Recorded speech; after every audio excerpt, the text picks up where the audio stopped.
안녕하세요. 드디어 죽음을 눈앞에 둔 루피가 각성을 시작하면서 루피의 고무고무 열매에는 어떤 비밀이 숨겨져 있을지 관심이 집중되고 있는데요. 우선 루피의 고무고무 열매의 능력은 과거 어둠 열매의 능력을 얻은 티치가 악마의 열매 사상 가장 이질적인 능력을 지니게 되었다고 자랑한 것과는 반대로 루피의 고무고무 열매가 악마의 열매 중 가장 이질적인 능력을 지녔을 것으로 생각됩니다. 과거 루피가 이야기한 적 있는 지배 따위는 상관없고 바다에서 가장 자유로운 사람이 해적왕이라는 말처럼 원피스 세계관의 가장 큰 핵심 주제는 자유라는 주제를 담고 있으며 오다 작가님은 공식 질문답변 코너에서 일본 역사책에서 왜구라는 이야기를 보았는데 왜구는 해적과 어떤 차이가 있냐는 독자의 질문에 역사교과서에는 출병이라고 써있지만 실제로는 약탈을 하러 간 범죄자였을 뿐이라고 일축하는 말로 역사에 관심이 많고 제대로 된 역사적 가치관을 지니고 있다는 걸 보여주었습니다. 원피스 세계관에는 아직까지 노예들이 존재하고 후즈우는 노예들이 언젠가 자신들을 구해줄 거라 믿어온 웃음을 주는 태양의 신 니카라는 존재를 통해 노예들을 해방시킬 존재에 대한 신화를 언급하였는데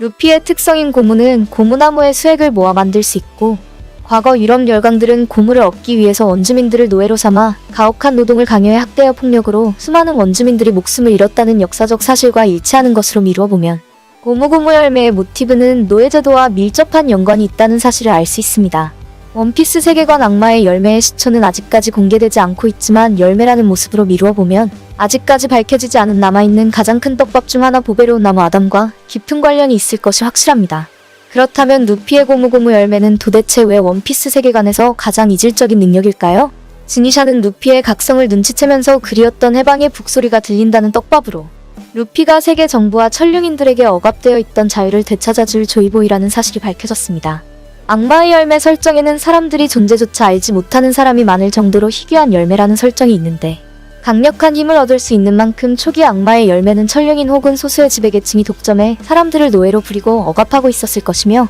모든 악마의 열매 능력을 알 수 있는 도감이 존재하는 것을 보면 악마의 열매는 누군가 관리하고 있었다는 사실을 명확히 해주고 있습니다. 어느 날 우연히 학대받는 사람들을 구하기 위한 아담의 의지인즉 고무가 고무나무 수액에서 만들 수 있다는 사실처럼 악마의 열매가 자라는 나무의 수액을 통해 우연히 고무고무 열매를 만들거나 혹은 고여있는 수액에서 지배계층이 독점하고 있던 열매를 찾아내게 되었을 것이고 루피의 고무고무 열매는 아담에서 열린 열매가 아닌 수액으로부터 만들어진 최초의 열매이기 때문에 원피스 세계관에서 가장 이질적인 악마의 열매로 추정할 수 있는 것은 물론 각성하는 루피가 온몸이 녹아내리는 모습은 고무고무 열매벌레의 모습, 수액으로 돌아가는 것이라는 것을 명확하게 해주고 있으며 태양신 니카가 아마존 원주민의 형상을 하고 있는 것은 고무나무가 열대지방에서 자라는 나무라는 것을 의미하는 모티브를 예고하고 있습니다. 해방의 북소리는 조이보이가 자유를 되찾기 위해 싸운 최초의 인물이라는 사실을 암시하며 루피의 기여를 포함한 모든 기술은 신체를 극단적으로 활성화해 빠른 움직임을 보여주는 만큼 해방의 북소리는 원펀맨의 킹엔진처럼 더욱더 활성화된 루피의 심장소리를 의미하는 것이 확실한데